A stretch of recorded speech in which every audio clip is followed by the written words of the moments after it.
So students, after discussing the Newton's first law of motion, our next topic is the Newton's second law of motion. Before starting that Newton's second law of motion, let us first discuss about momentum. What is momentum of a body? As the name suggests, momentum means there is movement in the body, and we know that whenever we are considering any object, that object is having some mass, and if that object is moving, it means it is having some velocity as well. So the momentum of a body is the product of its mass and velocity. That is, the momentum is mass into velocity, and the symbol for momentum is P. M is for mass of the body and V is the velocity of the body. And if we say that the body is at rest, in that case the velocity of the body will be zero, and hence the momentum is also zero. But we know that the mass of an object can never be zero, so it is always having some mass. So if that mass is at rest, it means the momentum of that object is zero. Now SI unit of mass is kg and that of velocity is meter per second. So the SI unit of momentum is kg meter per second, and there are so many ways to write this: kilogram meter per second, kg meter per second, or kg meter s raised to power minus 1. So let us consider an example that a truck is moving with a very low speed. Now that truck is very heavy, mass is very high, and the speed is very low. But that truck can kill a person standing in its path because of the heavy mass of the truck. So in this case, as the formula for momentum is mass into velocity, and if mass is more, although the speed is less, but mass is very large, in that case the momentum of the truck is very high. And this is the reason that a speed limit is provided for heavy vehicles, that this speed should be very less. Like the speed of car is very fast, speed of bike is fast, but the speed of bus is less than the speed of car, and the speed assigned to trucks, heavy loaded truck, is very less as compared to that the speed of bus. This is the reason why, because their momentum is very high. Although if the speed is also increased, mass is increased, in that case the momentum will also increase to very high extent. And whenever we are applying to a very speedy vehicle, it is very difficult for us to stop that. So a high speedy truck is very dangerous. If we are applying sudden brake to high speedy truck or heavy load vehicle, in that case chances of accidents are maximum because of high momentum. On the other hand, as compared to truck or bus, a speedy car can stop easily after the sudden application of brakes. Now let us consider another example. We are having a bullet. Now in this case the mass of bullet is very small, very less. But when we fire a bullet from a gun, then that bullet is also able to kill a person. Now this is because of the large speed of the bullet. Now mass is less but the speed is very high, and momentum is what? The product of mass and velocity. Hence the momentum is increased in this case. So we are considering two opposite example. A truck is very heavy and the bullet is very less in mass as compared to that truck, but both are able to kill the person. This is because of the momentum acquired by these two different bodies. So what we concluded from these two examples, that the impact of body depends upon its mass and velocity. Either the mass is more or the velocity of that object is more.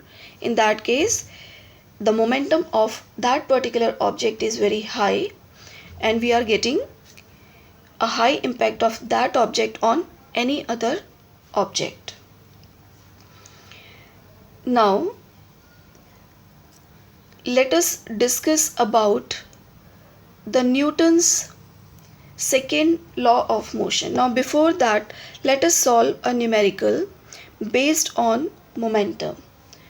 In this numerical, we are having two balls, A and B, and the masses of two balls are m and 2m. So mass of ball A is m and mass of ball B is 2m, and the velocities are v and 2v respectively. What is the ratio of momentum of A to that of B? Now we need to find out the ratio of momentum of A with respect to B. Now, in order to solve the numericals, we are having given quantities. Mass of ball A is m, velocity is v, mass of second is 2m, and velocity is 2v.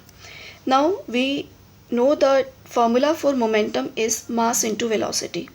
Let us substitute the value of ma and mb, va and vb in order to find out the momentum for A and B. So, momentum of ball A is PA equals to mass into velocity. Similarly, momentum of ball B is PB, and that is product of mass and velocity, and that is 4mv.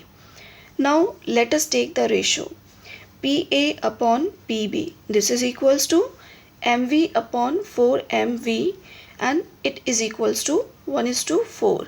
Hence, the result is 1:4. Now, let us discuss about Newton's second law of motion. In first law, Newton explained that force is required to change any state of a given object. Now, how this force can be calculated? Using second law, Newton derived a formula to calculate the force acting on any object. So, what is Newton's second law? According to Newton's second law, the rate of change of momentum of an object is proportional to applied force in that direction of force. Now, we know what is momentum. If we divide the change in momentum, because whenever we are applying the force, we are changing the velocity of the object. And momentum is mass into velocity. So when force is applied, there change in momentum or velocity. So that change in momentum divided by the time taken for that change gives the magnitude of force applied on that object. So let us derive a mathematical formulation for Newton's second law. For the derivation, let us consider an object of mass m which is moving in a straight line with initial velocity u, and with the application of force it is being accelerated, and the final velocity is v in time t. Now the force is applied here, so there is change in velocity from u to v, and we know that mass remains constant for every object. So let us consider what is the initial momentum of this object. Let the initial momentum is p1, and that is equals to m mass and u initial velocity. So initial momentum is m into u, and the final momentum is p2, that is m into v, where v is the final velocity after the application of force F. Now what will be the change in momentum? Change in momentum is final momentum minus the initial momentum, that is P2 minus P1. And let us substituting the values for P2 and P1, we are getting change in momentum as m into v minus u. and the rate of change of momentum will be this change divided by time t. Now we can say that according to Newton's second law, that force is proportional to this rate of change of momentum. So F is proportional to m into v minus u upon t, or we can say that F is equals to any constant k into m v minus u by t, but we know that v minus u upon t is equals to a. This is from first equation of motion, that is v is equals to u plus at. So let us substituting this value, what we are getting? We are getting that force is equals to k m into a, where k is constant of proportionality and the value of k is 1 for standard systems. So substituting k equals to 1, we are getting a formula for force, and that is force is equals to mass into acceleration. So whenever we apply force on any object of mass m, the object is being accelerated. So this is our Newton's second law of motion. So we are getting a formula from Newton's second law of motion for applied force. Now we know that the SI unit of mass is kg and for acceleration is meter per second. So the unit of force will be kg meter per second or Newton, because Newton gave this formula, so the SI unit of force will be given the name Newton. So SI unit of force is Newton and its symbol is capital N. Now after this Newton's second law of motion, we are having two formulae for force. One is force is equals to mass into acceleration, and another one is force is equals to mass into v minus u upon t. So let us solve numericals based on these two formulae. We are having the numerical in which it is given that the mass of object is 5 kg and force is 200 Newton. We need to find out acceleration.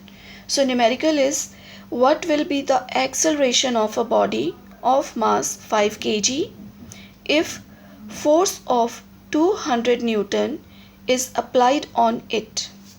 Now what is given here? We are given mass 5 kg, force 200 Newton.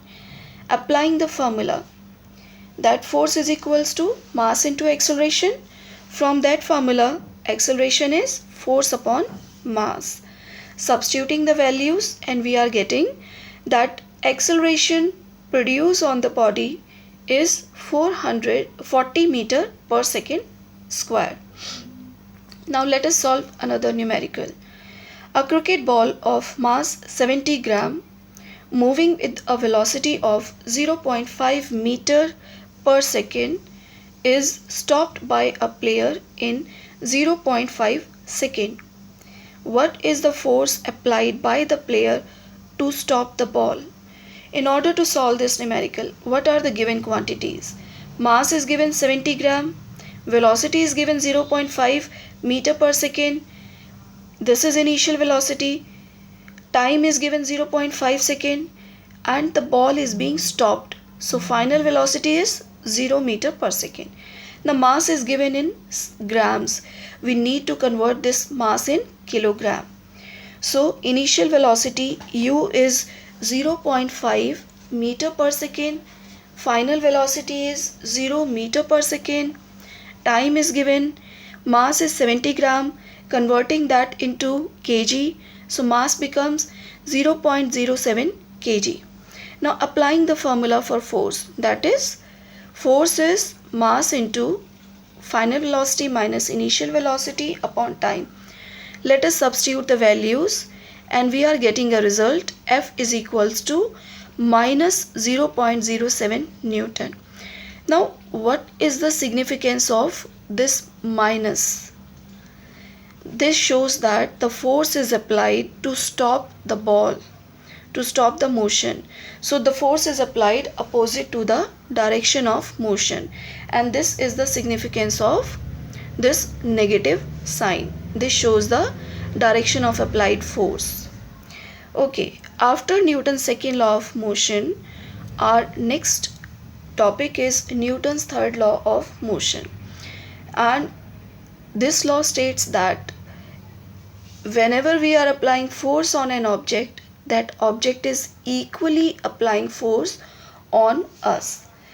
So this Newton's third law of motion states that to every action there is equal and opposite reaction, and these two forces act on two different bodies. That is, if one object is applying force on another, that another object is equally applying force on the previous object. So the force is applied on two different bodies. To every action there is always equal and opposite reaction, and there are so many examples in our day-to-day life to observe this Newton's third law of motion. Let us prove this action and reaction are equal and opposite. Let us consider two spring balances. One spring balance is fixed to the wall and these are tied to each other. Let us apply a force if we are stretching the second. In that case, we observe that there is equal change in the first spring balance, and these spring balances are nothing but your weighing balances. They shows the weight, and weight is the force. So if we are applying force on one object, that is, we are applying force on the spring which is mounted to the wall, the two spring balances are showing the same observation, that is 100 Newton. So what we observe from this figure, that two spring balances A and B are connected together. Fixed spring balance B is rigid to the wall, and when we apply force by pulling the free end of the spring balance A, both spring balances are showing the same reading. So this experiment shows that the force exerted by the spring balance A on B is equal but in opposite direction to the force exerted by the spring balance B on A. So the force exerted by the spring balance A on B is action, which we are pulling by hand, and the force exerted by the spring balance B on A is reaction, which is fixed to the wall. And we'll perform this experiment in our lab as well. Now let us consider other practical examples of this Newton's third law of motion from our surrounding. So examples of action and reaction.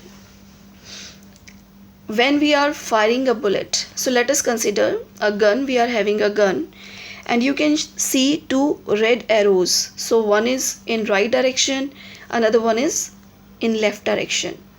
So when a bullet is fired, it exerts a force on the bullet. So that bullet is fired, that is the action, and the bullet exert equal and opposite force on the gun, that is the reaction of the gun, and because of that reaction the gun recoils back. So there are two types of motion in this firing of a bullet from a gun. The bullet is going in forward direction, that is right, and the gun is recoiling back. A jerk is felt by the person who is firing the bullet, that the gun recoils, move backward. So that is a reaction. So here action and reaction are present. This is a very good example of Newton's third law of motion. Now here the momentum is also conserved. The bullet mass is very less and the speed is very high. So because of that the bullet moves very fast in forward direction. But the mass of this gun is very high as compared to bullet. Hence the velocity attained by this gun is very less. So the gun recoils with a very low speed in opposite direction. Let us consider another example. So this is acceleration of the bullet, this is action, and the recoil force on the gun is our reaction. In next example, let us consider whenever we try to jump out of a boat, we exert a backward force on the boat, that is our reaction. And similarly, when we are pressing the boat because of the buoyant force of water is also exerting opposite force on us so that we can jump out of that boat. So look at the figure. We are having a sailor and the sailor is trying to jump out of the boat. In that manner, what he is doing, he is pressing the boat with his feet, and with that pressing, that force is the action applied by that sailor.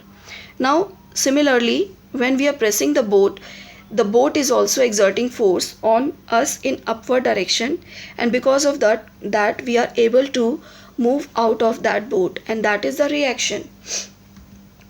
Let us consider another example, that is a balloon filled with air. So when we fill a balloon with air and when we release that, so the force of air that comes out of the balloon is the action. Force comes out of that balloon is action, and that air is coming with a very high speed. Now this is action. Air is coming out from the mouth of that balloon in a backward direction, and what we observe, that when we are releasing the balloon is going in forward direction. Now this is the reaction. So air is coming out, exerting force on balloon, and that force makes the balloon to move in forward direction. And you must have played with this in your childhood days, and you can perform this activity at home as well. So fill a balloon with by blowing air in it and then release that balloon. You will always observe that the balloon is going in a forward direction. So this is your Newton's third law of motion. Now let us consider a case of rocket propulsion. How rocket propulsion takes place? When we launch a rocket, in that case, when we fire it, the force of burning gas is coming out, and that is with a very high speed. So the force of burning gas is coming out is action, and these coming out gases exert force on the surface of earth, that is a reaction. And this earth is again exerting force on the rocket, and that is a reaction, and in that manner the rocket is able to move in upward direction. So you can see from this figure that action is exerting downward on the surface of earth, and reaction by these burn gases is on the rocket, and the rocket is able to fly high. And there are so many other examples, like we are able to walk on the surface, that on floor, because of this exerted force. That is, we are exerting force on earth, and earth is equally exerting force on us, and because of that we are taking our next step in forward direction. So action and reaction exist everywhere in this nature, and every example of this Newton third law is equally applicable to the conservation of momentum as well.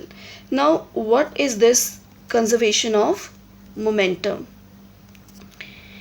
In conservation of momentum, what we observe, that the momentum of the system before collision and after collision remains constant.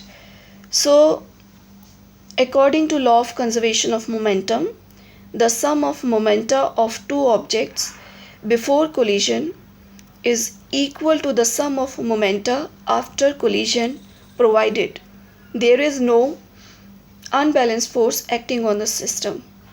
This means the total momentum of two bodies is unchanged or conserved by the collision. So let us consider an object of mass A. So we are having object A of mass MA. Consider another object B of mass MB. Let us consider that these two objects collide with each other. So after collision, the mass remains constant, that is ma, and mass remains constant for object b as well. But with the collision, there is change in the velocities.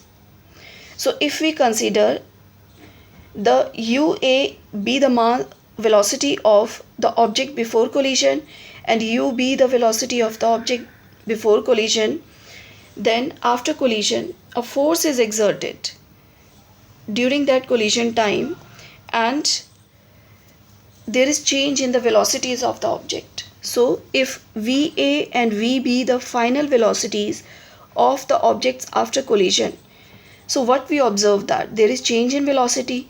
Now change in velocity is possible only if force is exerted or force is present in the system.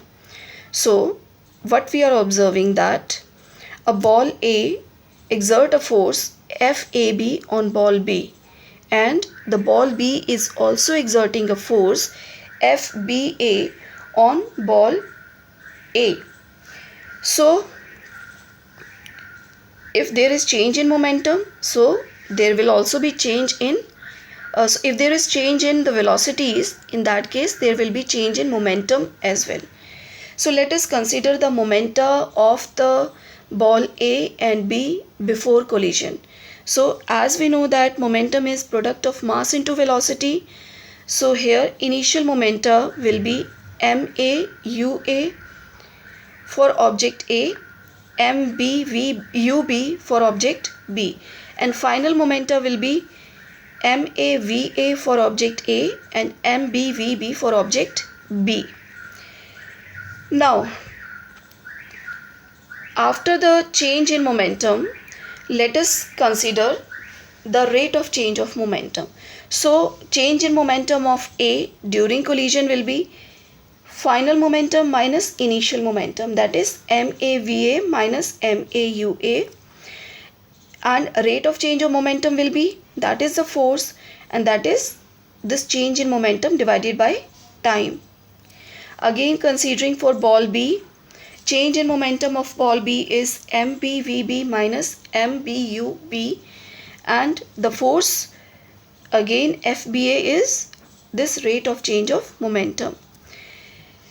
Now Newton's third law states that if an object is exerting force on another, then another object is also exert same force but in opposite direction on previous object. So according to this Newton's third law of motion, FAB exerted by A on B will be equal and opposite to FBA, that is the force exerted by B on A.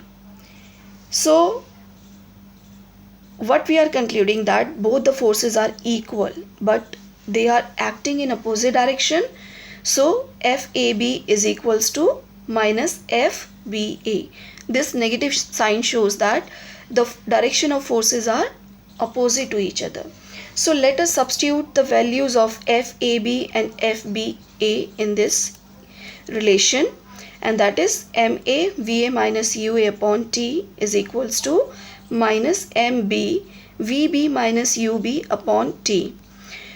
So cancelling out T, what we are getting, MAVA minus MAUA is equals to minus MBVB plus MBUB, and rearranging the terms. After rearranging the terms, we are getting a final result, that is MAUA plus MBUB is equals to MAVA plus MBVB.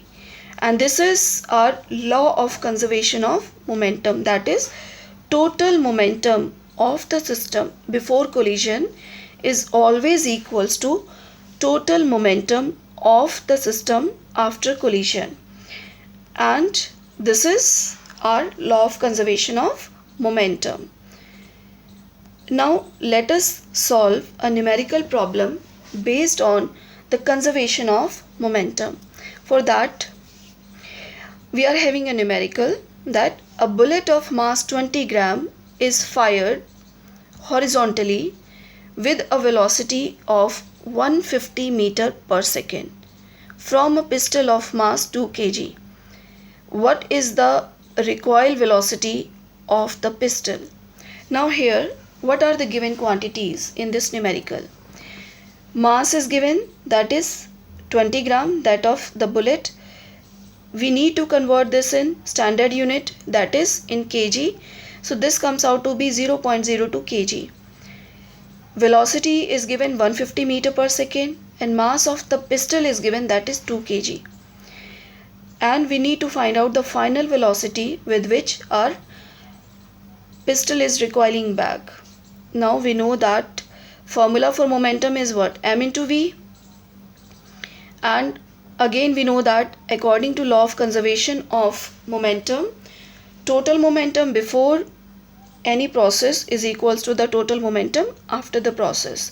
Here initial momentum of bullet and pistol will be 0. Why? Because initially the bullet is inside the pistol and both are at rest. Before firing the bullet, both are at rest.